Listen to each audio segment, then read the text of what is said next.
Assalamualaikum warahmatullahi wabarakatuh. Salam jumpa, salam sejahtera untuk Anda semua. Salam persaudaraan dari kami, Aras Bilan Channel. Sahabat-sahabatku, terima kasih yang tidak terhingga atas respon positif Anda terhadap konten-konten kami. Mohon maaf jika ada kekeliruan. Mohon maaf juga jika tidak semua komentar sempat kami berikan balasan.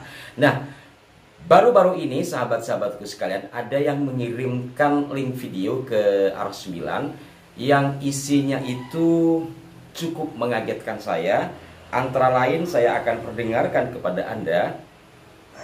فطبعا نحن وصلنا إليكم لأجل نأخذ حقنا الذي عندكم من قبل.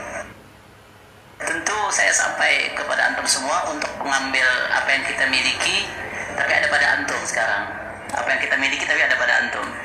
أنتم ما عرفتم الإسلام إلا من أرض اليمن، واليمن يعبث الشيطان اليوم بها، فأنتم عليكم واجب نحوها كما أنها قد قدمت لكم الخير فاذكروها بالخير لأجل أن تقدموا لها الخير. Dan antum Indonesia nggak mengenal Islam kecuali dari Yaman.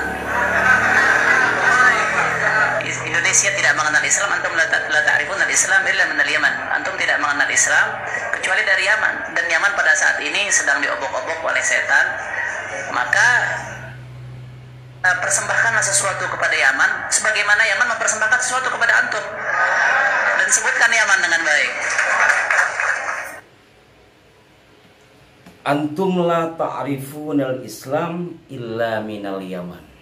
Kalian orang Indonesia tidak akan mengenal Islam kecuali dari Yaman. Kalimat ini sempat membuat saya bergidik. Tapi karena itu video potongan, lalu saya mencoba mencari-cari, dan alhamdulillah setidaknya ada 2 kanal YouTube yang mengunggahnya. Ternyata penyampai dari suara tadi yang berbahasa Arab itu adalah Dr. Honoris Causa Habib Abu Bakar Al-Adni bin Ali Al-Mashhur. Beliau sudah wafat. Semoga Allah menerangkan alam kuburnya. Dan apa yang kami sampaikan ini tidak maksud untuk menyampaikan sesuatu yang barangkali tidak baik atas orang yang telah wafat, tapi lebih kepada ingin menyampaikan sesuatu yang barangkali ada manfaatnya dari informasi yang disampaikan tadi, dan juga biar tidak menjadi informasi liar. Sahabat-sahabatku sekalian, dari pencarian saya terkait dengan video tadi, itu adalah sebuah acara seminar yang dilaksanakan di Pontianak pada 5 Februari 2016 yang lalu. Jawaban atau pernyataan tadi itu adalah respon atas pertanyaan dari seorang dosen dari Nahdlatul Ulama. Sang dosen ini menyampaikan berbagai hal terkait peristiwa di Timur Tengah dan Yaman, sebagaimana juga yang sebelumnya telah disampaikan oleh sang Habib bahwa di Timur Tengah atau khususnya di Yaman itu sedang carut-marut terjadi peperangan dan sebagainya, dan itu adalah bagian dari merusak Islam. Maka jangan sampai Indonesia bisa seperti itu, terjadi seperti itu, karena tidak menutup kemungkinan pada saatnya Indonesia akan menjadi sasaran.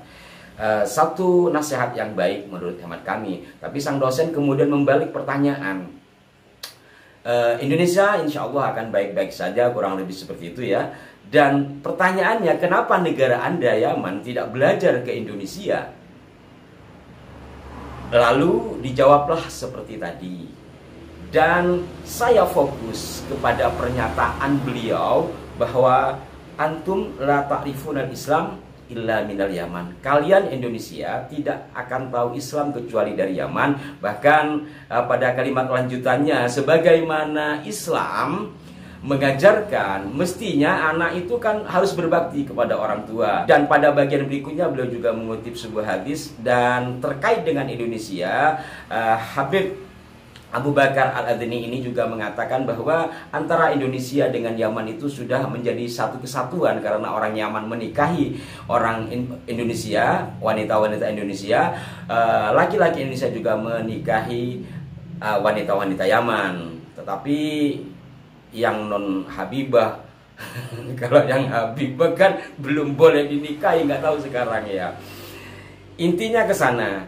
Dan sekali lagi fokus saya kepada kalian tidak akan mengenal Islam kecuali dari Yaman. Ini apa yang dimaksud oleh beliau. Tidak ada penjelasan hingga akhir video. Yang ada ya mengajak kebaikan. Satu hal yang menurut saya baik karena mengajak kebaikan. Tetapi la ta'rifunal Islam illa minal Yaman ini yang perlu kita sikapi. Kemudian bahwa Yaman telah mempersembahkan sesuatu yang baik bagi Indonesia. Maka apabila membahas Yaman, bahaslah yang baik-baik, kurang lebih seperti itu ya. Jadi setidaknya ada 2 pertanyaan bagi diri saya tentang Islam dari Yaman. Kedua, apa yang telah dipersembahkan oleh orang Yaman atau negeri Yaman kepada Indonesia. Ini bukan rasis, ini hanya mencoba melihat. Karena kemarin ada yang bilang rasis, rasisnya di mana? Ini membahas suatu persoalan kan. Ini gimana? Titik poinnya Islam dari Yaman itu dari sisi mana? Sebab apabila kita umpamanya melihat beberapa teori tentang masuknya Islam, ada sekitar 5 kalau ditulis oleh Profesor Mansur Suryanegara dalam buku Api Sejarah 1, itu ada teori Gujarat, kemudian ada teori maritim, ada teori perniagaan, dan yang paling dikenal adalah teori yang dilakukan oleh Wali Songo. Beberapa teori itu adalah sebuah analisa dari para sejarawan, tetapi saya tidak menemukan teori Yamani yang berkaitan dengan awal masuknya Islam. Kalau itu dikaitkan dengan masuknya Islam ke Nusantara, setidaknya apabila kita melihat umpamanya seperti yang kami bahas di sini tentang makam tua di Barus, yang menurut Mbah Mun yang didapat dari gurunya yaitu Syekh Yasin Al-Fadani, bahwa itu terjadi pada masa perang Siffin ya. Mereka melakukan pengungsian ke Nusantara, kemudian menyebarkan Islam tanpa sengaja, kurang lebih seperti itu yang disampaikan Mbah Mun. Artinya sudah mengenal Islam apabila kita melihat dari fakta-fakta adanya benda sejarah. Kemudian umpamanya tentang kerajaan Kalingga, Tahsi yang datang ke Nusantara, yang datang ke Jawa untuk mengetahui bagaimana hebatnya Ratu Sima sebagai kerajaan, sebagai raja wanita di Kalingga. Nah, ini menurut keterangan dari Profesor Mansur Suryanegara yang dikutip dari tulisannya Profesor Hamka menilai bahwa Ratu Sima itu muslimah karena melihat dari hukum yang diberlakukan atas anaknya, kurang lebih seperti itu. Walaupun tentu ini juga masih perlu penelusuran lebih ulang, tetapi setidaknya utusan yang disebut Taci dalam tulisan Cina, dalam naskah Cina itu diterjemahi Tashi, sehingga diperkirakan itu adalah masa-masa sahabat atau masa tabi'in. Artinya sejak abad Nabi, sejak abad sahabat, apalagi di abad tabi'in, Islam sudah masuk atau agama Islam sudah masuk ke Nusantara, tetapi belum menyebar secara luas. Bahkan Kiai Agus Sunyoto dalam buku Atlas Wali Songo ini juga menginformasikan ditemukan komunitas Cina di akhir-akhir kerajaan Majapahit itu Cina muslimah ribuan bahkan. Berarti orang Cina dari dulu itu sudah biasa, maklum, karena mereka ada dermaga yang bisa mengakses kan, mereka punya laut. Ini yang juga harus menjadi pertimbangan. Artinya jalur transportasi dan perniagaan. Jadi menurut buku Ki Agus ini sudah ditemukan sekitar 1000-an orang Islam di pantai utara, kemudian di sekitaran ibu kota Majapahit. Kalau masa akhir-akhir Majapahit itu pada kurun abad 15-an dan pada saat itu sudah ditemukan komunitas Cina Muslim, maka bisa dikatakan lebih dulu orang Cina bahkan yang beragama Islam yang masuk ke Indonesia. Ini di luar konteks naskah Kroyek Sempopong ya, ini dalam buku Ki Agus, Anda bisa membacanya sendiri. Dan apabila yang disampaikan oleh almarhum Habib Abu Bakar Al-Adni itu Wali Songo, tentu ini sudah terbantahkan sejak lama sebenarnya, walaupun dalam beberapa buku masih mencantumkan bahwa Wali Songo ke atasnya nasabnya sama dengan kaum Ba'alawi, yakni ke Ubaidillah. Toh andai pun nasab ini benar, andai pun benar gitu ya, kan mereka tidak berangkatnya dari Yaman. Andai pun benar, Kalau kita menghitung umpamanya dari Sunan Ampel sebagaimana teori Ki Agus kan berangkatnya dari Cempa. Kalau kita menghitung dari sebelumnya Syekh Jumatil Kubra juga dari Samarkand. Kenapa harus Yaman? Ini yang dari dulu saya sampaikan. Kenapa ada semacam propaganda Yamanisasi? Saya tidak anti. Allah membarik lana fi syamina wa yamanina sebagaimana sabda Nabi Muhammad SAW dan dalam doa beliau. Tetapi kita proporsional saja, kita mendudukkan persoalan sesuai tempatnya.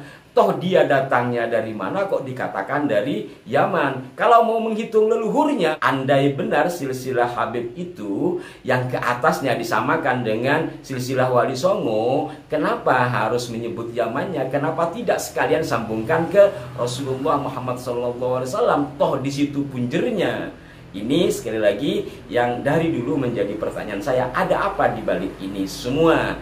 Nah, sahabat-sahabatku sekalian, hal-hal yang seperti ini kenapa saya sampaikan sedangkan sang penyampai pun sudah wafat? Karena masih beredar di sejumlah YouTube dan mungkin juga di media-media lini masa yang lain, sehingga bagi sebagian orang yang kurang memahami sejarah akan dianggap seperti itu, bahwa tanpa Yaman, Indonesia tidak akan mengenal Islam. Lantas bagaimana dengan jasa Wali Songo yang sejatinya bukan berasal dari Yaman, atau para pendakwah Islam sebelum atau pra Wali Songo, atau kalau kita ke ataskan umpamanya ke masa-masa kedatangan tokoh yang dimakamkan di Barus dan sebagainya.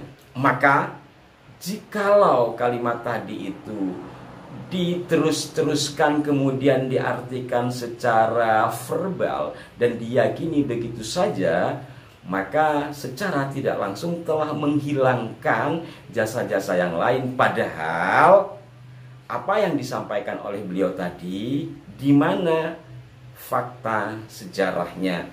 Di sini yang perlu kita dudukkan persoalannya. Walau bagaimanapun kita sebagai umat manusia, terutama sesama muslim, kita mendoakan negara Yaman mudah-mudahan segera terbebas dari konflik.